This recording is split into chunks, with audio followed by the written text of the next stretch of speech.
Un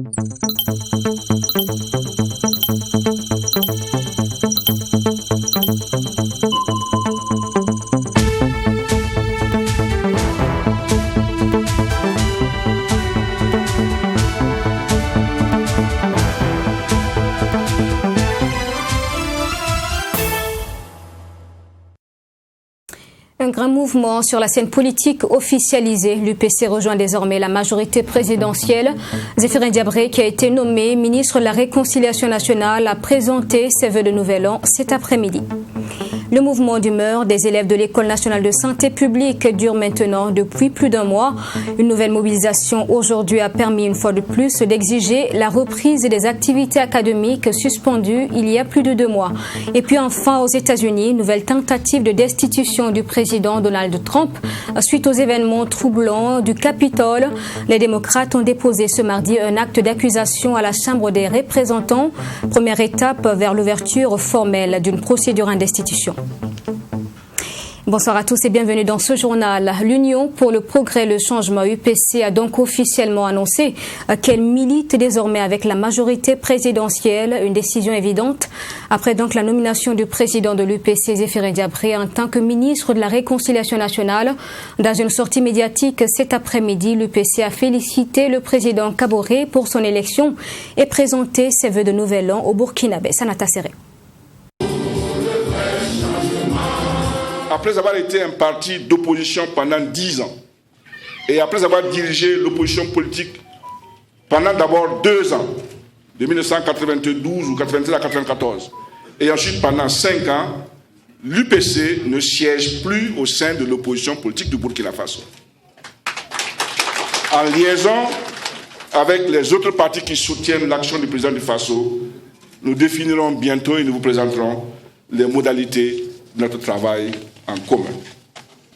Frères et sœurs, au moment où notre parti change de positionnement politique et qu'une nouvelle étape s'ouvre pour nous, je voudrais une fois de plus féliciter l'ensemble des militants de base de notre parti, les responsables des structures et ses élus, et les exhorter à continuer leur travail inlassable afin que le label UPC soit toujours attrayant. Comme par le passé, je serai aux avant-postes pour le combat collectif que nous allons mener. Et comme par le passé, aujourd'hui, et sans doute mieux ce sera demain, je suis plus que jamais fier d'être votre président. C'est le lieu pour moi, et j'aurai l'occasion de le faire à nouveau, une autre fois, de remercier le président du Faso pour la considération qu'il a accordée à notre parti, en pensant que, vu son histoire, vu son expérience, vu son positionnement politique d'hier ou d'aujourd'hui, il est en capacité de conduire cette délicate mission. Sur un plan strictement personnel, je le remercie pour la grande confiance qu'il me témoigne ainsi.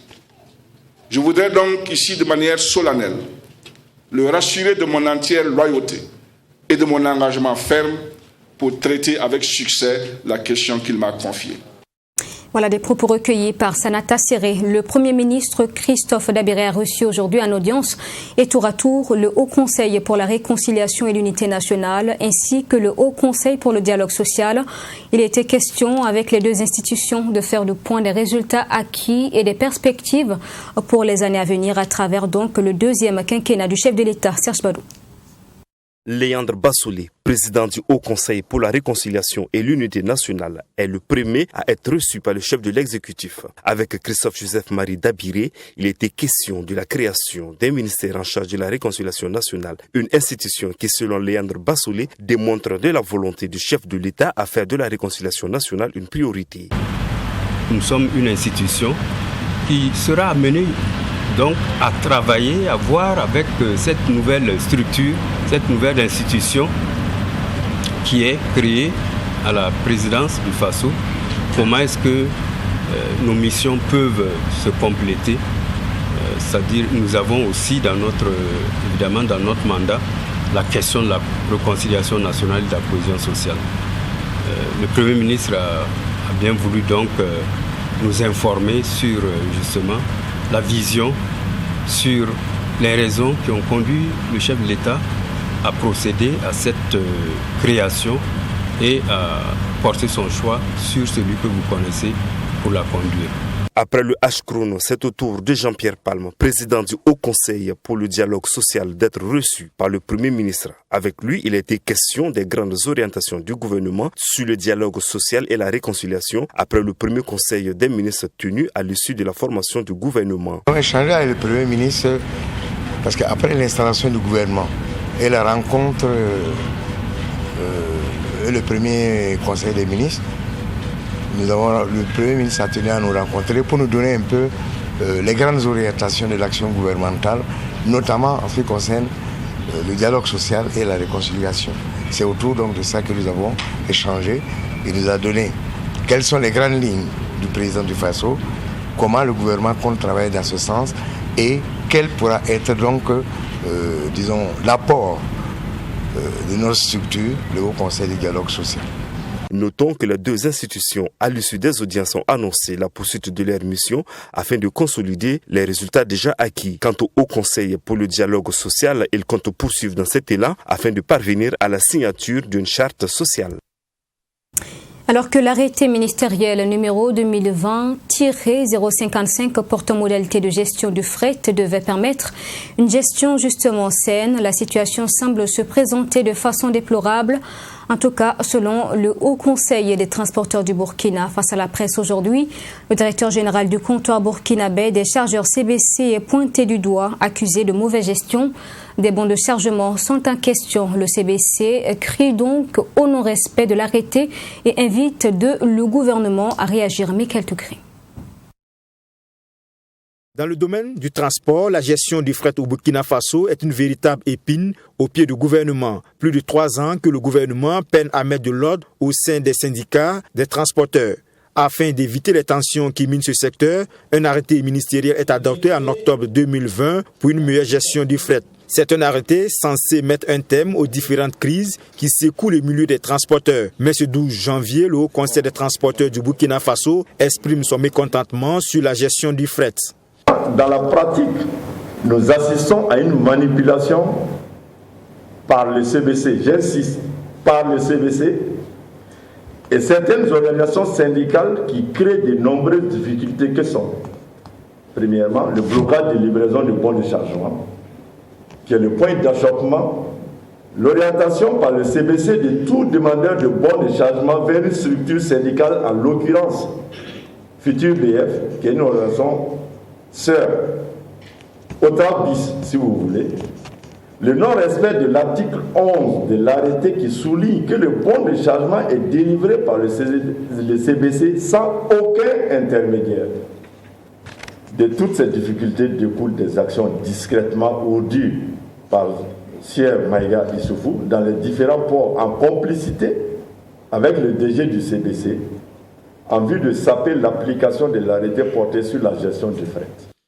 Selon le secrétaire général du Haut Conseil des transporteurs du Burkina Faso, Alassane Barro, le directeur général du CBC, loin d'être impartial dans son rôle de faire délivrer le bon de chargement aux transporteurs, fait de la discrimination. Et ce sont les chauffeurs, membres du Haut Conseil des transporteurs, qui en payent les frais et donc n'ont pas droit au bon de chargement, pourtant délivré gratuitement.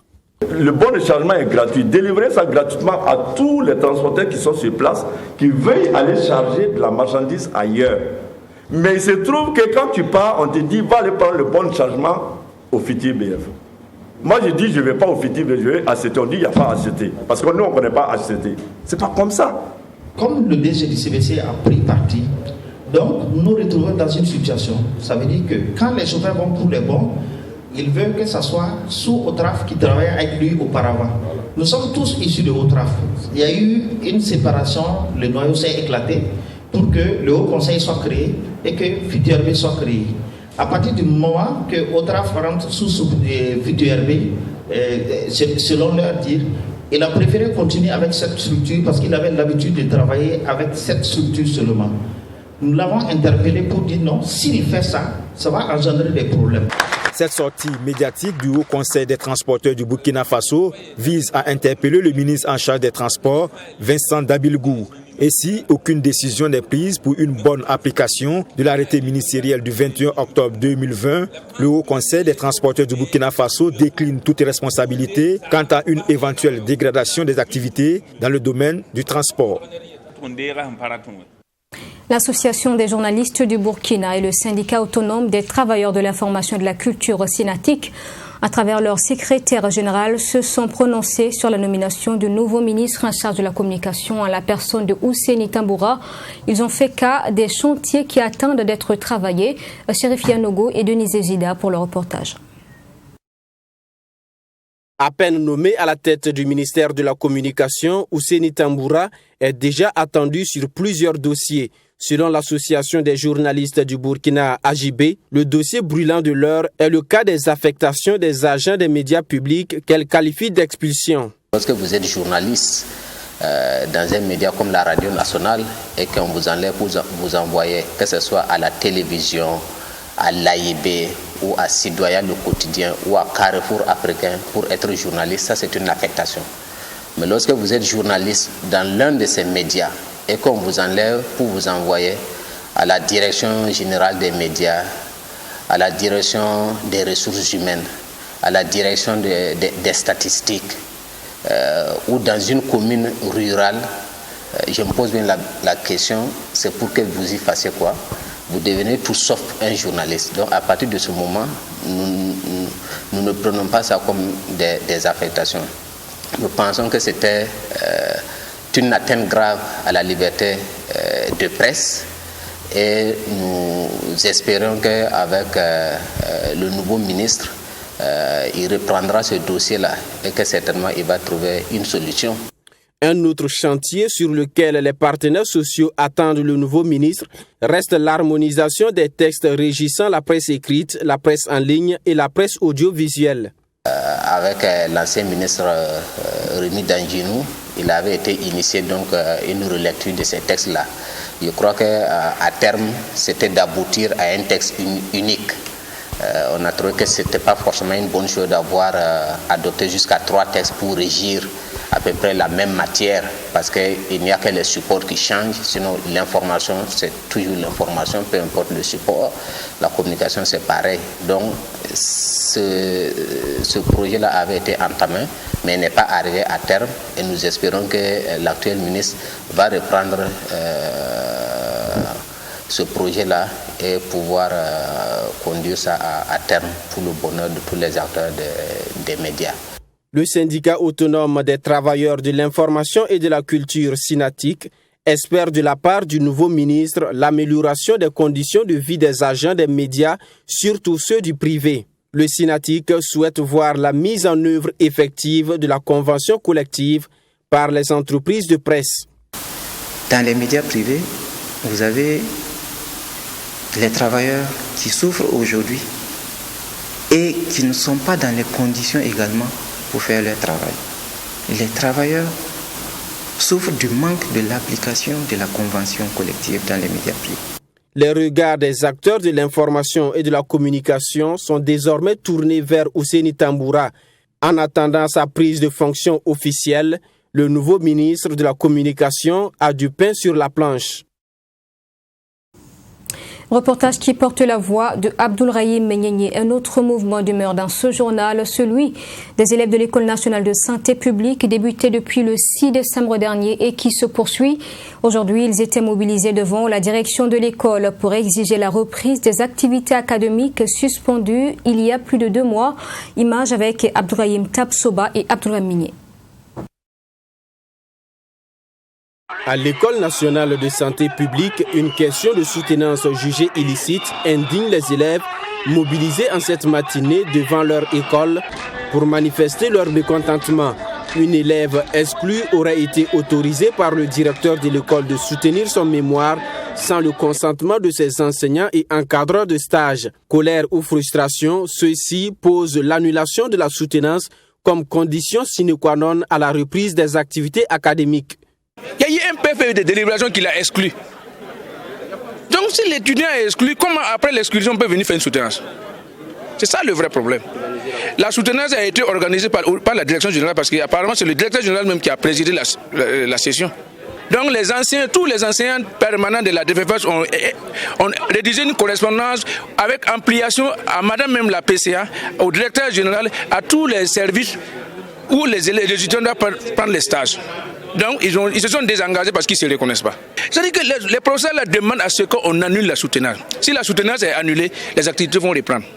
En attendant cette annulation, les élèves de la filière anesthésie estiment qu'ils sont des victimes collatérales de cette affaire. Soutenus par leurs camarades des autres filières, ils comptent maintenir la mobilisation jusqu'à la reprise des cours et des stages. Nous ne pensons pas que nos responsables sont entendants de ce que nous sommes en train de faire. Parce que depuis hier matin jusqu'à aujourd'hui, aucun membre de l'administration ne nous a approchés pour demander quoi que ce soit. Ils ignorent et ils sont restés indifférents par rapport à la situation. Nous aussi, nous sommes déterminés parce que nous savons que la faute ne nous incombe pas. Cette situation, nous ne sommes que des victimes collatérales de cette situation. Toutes nos tentatives pour avoir la version de la direction de l'École nationale de santé publique n'ont pas encore porté fruit. Une administration qui avait promis la résolution rapide du problème lors de la première manifestation des élèves en début décembre 2020. Dans les grandes villes du Burkina, Ouagadougou et Bobo-Dioulasso, vous le savez, il est très courant de rencontrer en circulation des engins à 3 roues ou encore taxi-moto et au volant. La plupart du temps, des personnes ne disposant pas de permis de conduire. Tant d'accidents ont impliqué ces engins et pour comprendre donc, un reportage indique notamment le type de permis requis pour ces conducteurs. Donc, on en parle avec Sanata Serré. Ce sont eux les nouveaux patrons de la circulation dans la capitale burkinabé. Difficile de circuler à Ouagadougou sans apercevoir un tricycle, communément appelé taxi-moto. Ces conducteurs, en plus de la surcharge et du non-respect de leur cahier des charges qui n'autorise pas le transport des personnes, sont très souvent impliqués dans les accidents de circulation. Et pour cause, très peu de conducteurs ne disposent pas d'un permis de conduire conforme à la catégorie de leur engin. Toute chose qui met en danger les usagers de la route. On remarque l'augmentation du nombre de tricycles à moteur au niveau de la circulation, ce qui complique encore les choses. Puisque nous avons déjà beaucoup d'engins à 2 roues. Si les tricycles viennent s'ajouter, ça complique les choses. Surtout que généralement, les conducteurs de ces engins-là ne respectent pas les règles de la circulation. Et ils ont des mauvais comportements qui compliquent les choses. Par exemple, les surcharges et autres. Et ils communiquent au volant. Donc là, ça complique encore la circulation routière au Burkina Faso.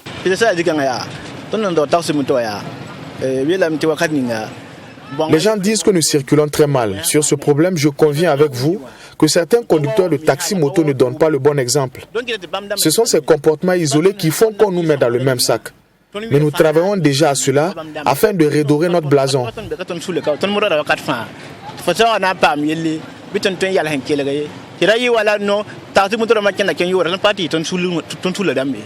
Pourtant, la loi en la matière est bien claire. Il faut un permis de conduire de catégorie B1 avant de conduire un tricycle, nous explique le moniteur d'auto-école Edi Bado. Selon la loi 005-2018/AN, portant fixation des règles relatives à l'établissement, la délivrance et la validité des permis de conduire au Burkina Faso, pour conduire un tricycle à moteur, il faut le permis de la catégorie B1. Catégorie B1 pour conduire les tricycles et quadricycles à moteur. Voilà, donc si vous conduisez un tricycle, il faut avoir le permis de la catégorie B1, sinon vous êtes en infraction. Avant, on parlait de la catégorie A, mais depuis que la loi est là, on dit que c'est la catégorie B1. C'est une nouvelle catégorie qu'il faut forcément avoir avant de conduire les tricycles à moteur. Mais on remarque que généralement, ceux qui conduisent les tricycles à moteur n'ont même pas la catégorie A1. Donc c'est ça qui complique les choses. Ceux qui exercent à ce métier sont souvent organisés en association ou regroupés au sein d'un syndicat. Cependant, la législation concernant l'utilisation du tricycle n'est pas respectée ou du moins ignorée par certains conducteurs de taxi-moto. Par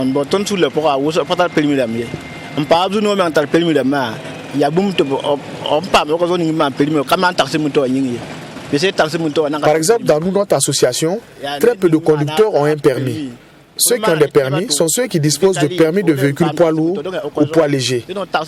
Sinon, moi-même, à mon humble avis, il n'y a pas de permis pour les tricycles. En plus du permis, il y a d'autres documents qu'on nous demande. Il s'agit par exemple de l'assurance, la visite technique et les documents liés aux droits de stationnement. Ce qui fait qu'aujourd'hui, on a beaucoup de problèmes avec la police parce qu'il est difficile pour nous d'avoir tous ces documents.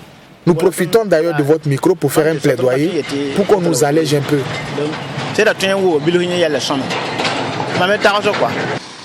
Le classement de ces véhicules à 3 roues en circulation suscite souvent des confusions. Et les usagers de la route se demandent parfois s'ils sont dans la catégorie des voitures ou des motocyclettes. Bon, c'est pas une voiture, c'est pas une moto, c'est un tricycle à moteur. Voilà, en circulation, on va pas quand même pas les dire, vu les gabarits, on va quand même pas les dire de rester sur la piste urbaine cyclable. Ils vont circuler au niveau de la partie réservée aux automobilistes. Sinon, s'ils vont se mettre au niveau de la piste urbaine cyclable, ça va compliquer les choses. Donc, c'est pas une moto, c'est pas une voiture, c'est un tricycle à moteur. Le tricycle a fait son apparition au Burkina Faso dans les années 2000. Et son caractère pratique a fait de lui un engin incontournable, aussi bien pour les populations que les acteurs du secteur informel. Conçus pour le transport de marchandises, ces tricycles sont parfois transformés en véhicules de transport en commun dans certaines villes. C'est notamment le cas à Ouagadougou et à Bobo-Dioulasso. Et pour encadrer son utilisation, un décret interdisant le transport des passagers par les tricycles a été adopté par les autorités en 2012 dans ces deux villes. Ce même décret leur impose également une vitesse technique, une licence spéciale délivrée par la Commission communale des transports terrestres et une inscription au registre des transporteurs. Vivement donc l'application de ces textes.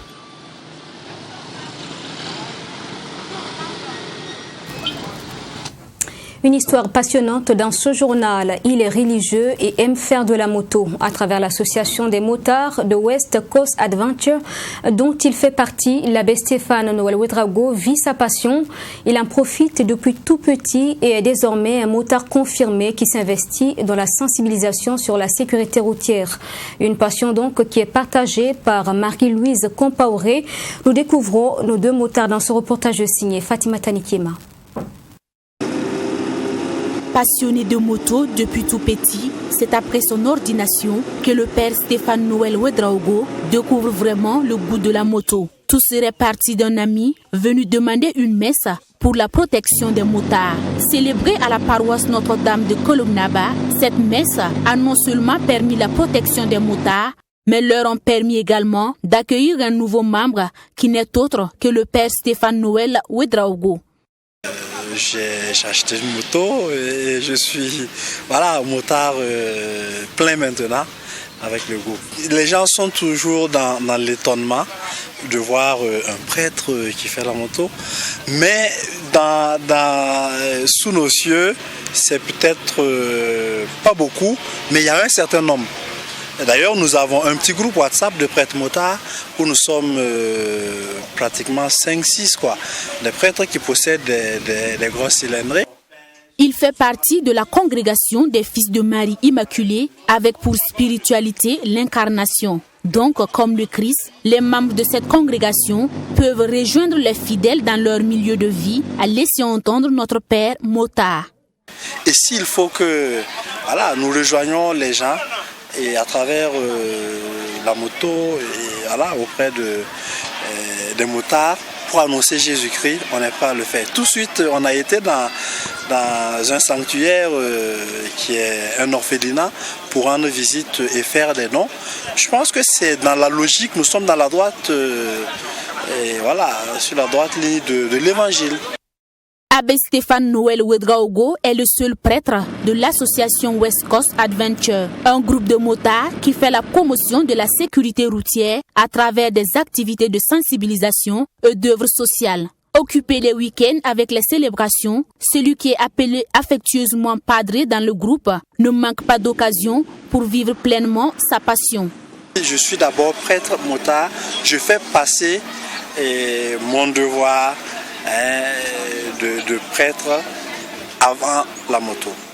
Quand mon temps me le permet, je vis ma passion de la moto avec mes frères motards, mais quand c'est pas possible, c'est pas possible.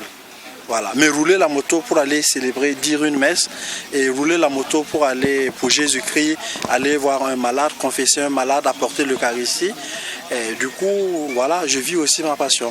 D'ailleurs, j'ai une moto qui a une top case derrière. Et du coup, je mets mes ornements là et je prends ma moto. J'ai ma valise chapelle derrière et je vais célébrer ma messe tranquillement. Marie-Louise Campaoré, seule fille du groupe, a elle intégré West Coast Adventure grâce à son beau-frère. Influencée et formée par celui-ci, Marie-Louise dit s'être intégrée facilement dans ce groupe de motards. Motarde à part entière, elle dit être traitée sur le même pied d'égalité que les hommes. Elle adore faire de la moto, mais aussi des gestes, a-t-elle dit. Ce qui m'a vraiment attirée dans ça, c'est les œuvres sociales. Par exemple, on fait beaucoup de dons, on fait beaucoup de formations sur la sécurité routière. En fait, c'est ça même qui me tient à cœur, le fait d'aller faire des dons à ceux qui en ont besoin. C'est vraiment, ça me touche. Le père Stéphane Noël Ouedraogo, lui, lance un appel à tout usager de la route à vivre la culture du soin, comme l'a recommandé le pape. Prendre soin de soi et des autres. Et selon lui, cela passe par la prudence et le port du casque en circulation. La tête, c'est comme une pastèque et quand ça tombe, ça se casse, a-t-il lancé. Nous disons qu'il est la preuve qu'on peut vivre sa vocation et sa passion sans inconvénient. Dans le reste de l'actualité aux États-Unis, le président sortant Donald Trump risque de ne pas terminer la dernière dizaine de son mandat après qu'il ait perdu les élections face à Joe Biden et a été à la base de gros spectacles de perturbation. Les démocrates ont engagé une procédure de destitution contre lui, donc Donald Trump. La première étape de destitution est déjà matérialisée par le dépôt d'un acte d'accusation. La fin du mandat de Donald Trump a beau être toute proche, les démocrates sont bien décidés à précipiter sa sortie. Ils ont déposé lundi à la Chambre des représentants un acte d'accusation contre le président en fonction. Première étape vers l'ouverture formelle d'une deuxième procédure de destitution contre le milliardaire qu'ils accusent d'avoir incité à la violence qui a frappé le Capitole. Les démocrates demandent également au vice-président Mike Pence de démettre le milliardaire en invoquant le 25e amendement de la Constitution. Donald Trump pourrait ainsi devenir le premier président des États-Unis à être mis en accusation au Congrès 2 fois dans une procédure de destitution. Mais le camp républicain semble réticent à lâcher le locataire de la Maison-Blanche, même si dimanche, quelques élus l'ont sommé de démissionner. Isolé, évincé de Twitter et des autres grands réseaux sociaux qui veulent éviter de nouvelles incitations à la violence, Donald Trump quittera ses fonctions le 20 janvier prochain. Et voilà, c'est la fin de ce journal. Merci de l'avoir suivi. Je vous souhaite une excellente suite en compagnie des programmes de votre télévision. Je vous retrouve demain à 20h. Bonsoir.